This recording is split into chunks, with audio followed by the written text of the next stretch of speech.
personal empowerment templates being in place that are really empowering the civilians. And there seems to be a huge gap there between the two, and a lack of service or disservice, if you will. There, especially right now, because right now is so crucial, and the people need resources. And in order to provide these resources, we have to be truthful with what's really going on in the media and in our environment and taking place online. And there seems to be like about 3 components that are competing in those areas. One of which is what gets hits, what gets hits, which is XXX. Wait, what do you mean? Did you say what gets hit? Yeah, what gets hits, what motivates the internet, and a lot of it is sex. Sex sells, and the underlining of that is human trafficking ultimately, because that's what it equates to. And the other thing is the business template, what's going to make money. And the other is, DRUGS, the drugs. Let me shut my... So yeah, you're not entirely wrong when you're talking about these issues, and we do need to discuss this online, because I think that there is some people that are not honestly talking about these issues, what is influencing or motivating these business templates. Not only that, there isn't really a moral compass that is guiding a lot of people online, and a lot of people in mainstream mainstream media and politics aren't really paying attention anymore to the fact that children are watching, children are listening. And, sex shouldn't be a platform for running in politics or having an online presence. Radical acceptance of oneself involves, having respect for yourself. And there seems to be a motivation that is in society, if you will, that is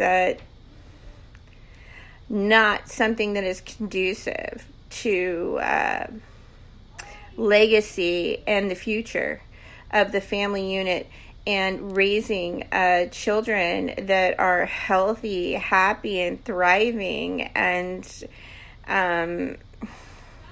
learning to have free will and have know that they have the inner guidance to live inspired lives. And this concerns me. Yeah, this is interesting. You're bringing up a memory. My husband and I wrote a play about bullying for children. I used to teach drama to kids. And what we did was, at the end of the play, we set up tables with long rolls of paper on them. I used to do this with juveniles in prisons. And each child was given a thick crayon, and they were told to color out their feelings. And when I said anger, beforehand, I told the parents this was going to happen. I said, I think it's good to find creative ways for children to release their anger. There are doctors and books that say that's not healthy to have them physically release it. But being a rageaholic myself, I can tell you that there are times when you cannot talk me out of my anger. I have to physically release it, and then I can talk. So we said to the parents before the show, we said there's going to be a scene where they're going to show you their anger on paper with crayons. And I said, I would suggest that you try this with your children. If they get angry, you say, come, let's redirect your anger.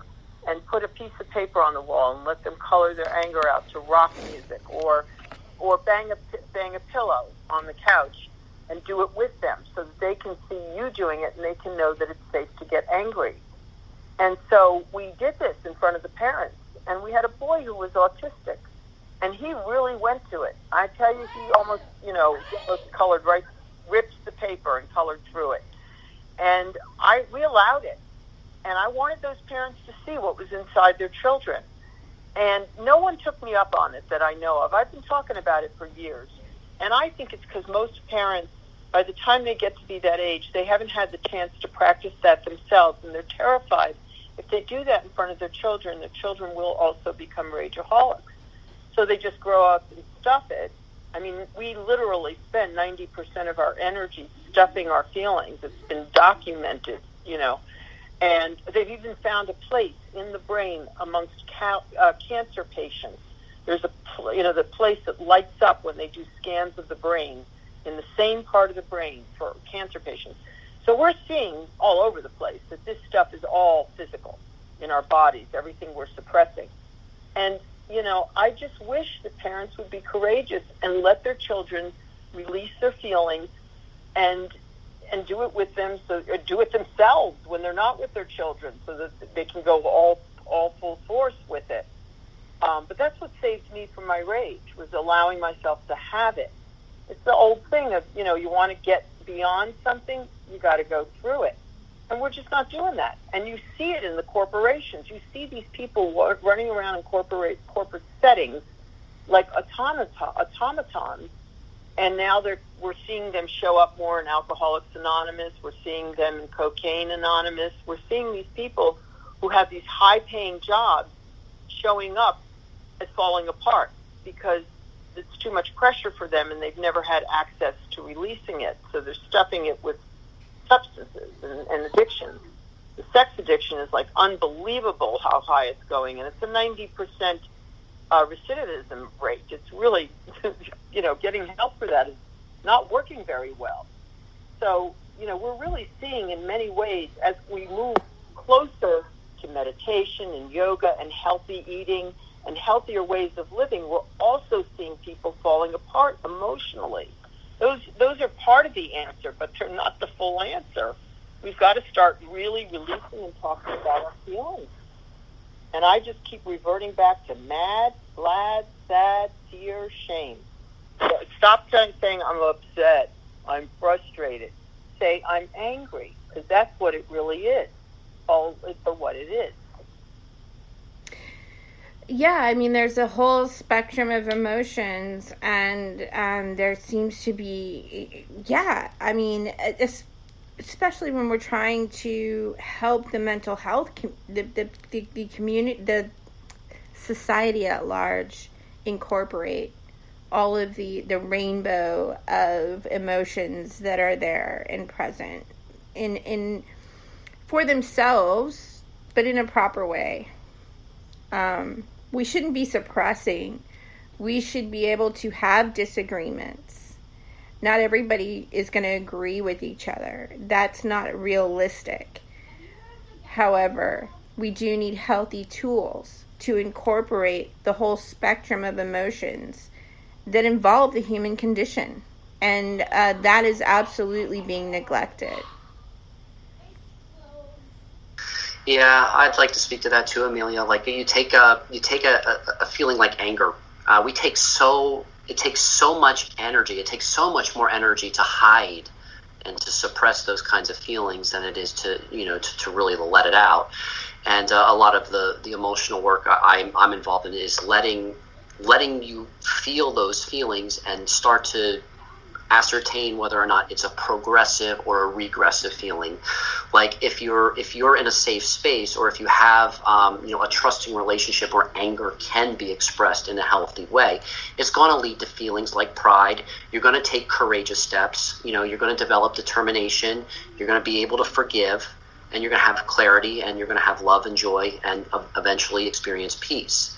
If the anger is regressive, then if it's not able to express itself in a safe environment or with people that you trust, it's going to lead you back to grief. It's going to lead you back to sadness, to shame, to fear, to guilt. So it's this kind of thing where anger, if it's regressive, it does feel like an addictive drug. You're going to fall back into regression. If the relationships are non-existent, and that's the kind of thing I think we just need to start addressing, and being honest with each other. I have seen self-help gurus and people who practice positive thinking. I have seen many number of them, take their lives by suicide. Wow. While playing this face, of positivity, and something's not working, and we need to talk about it. We need to talk about it and address it head on, because toxic positivity is killing people.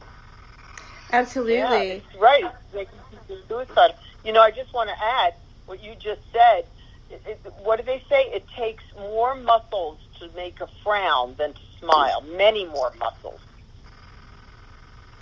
But something that I've talked about on my platform, there is, we have physical health, and there's a lot more to our physical health than what they teach in mainstream education. There is your stomach, which is a second brain actually, and your heart, which is your third. You have your stomach, your gut, intestines, which is your third brain. You have your heart, which is also a brain, and then you have your mind, which is also a brain. But you also have your physical body, your emotional body, and your spiritual body. And yes, because we're not teaching all of these things encompassed in our education system as a whole, we're negating, and not, gut health has a lot to do with mental health, and we're not educating people about that. It has a lot to do with, about that. You have your emotional body, but you also have several systems. You have your immune system, your circulatory system. I mean, these things are not encompassed. And so people aren't being educated, so they're not fully aware. Yet they're being given this business template of personal empowerment online. You cannot be personally empowered without the truth. And people aren't being given the whole truth. Yes. Yeah, and I'm glad you said that, Amelia, too, because I think that's what's missing, especially in these spiritual communities or these secret societies or whatever you want to call them, is the absence of the emotional body. I think that is what's being neglected.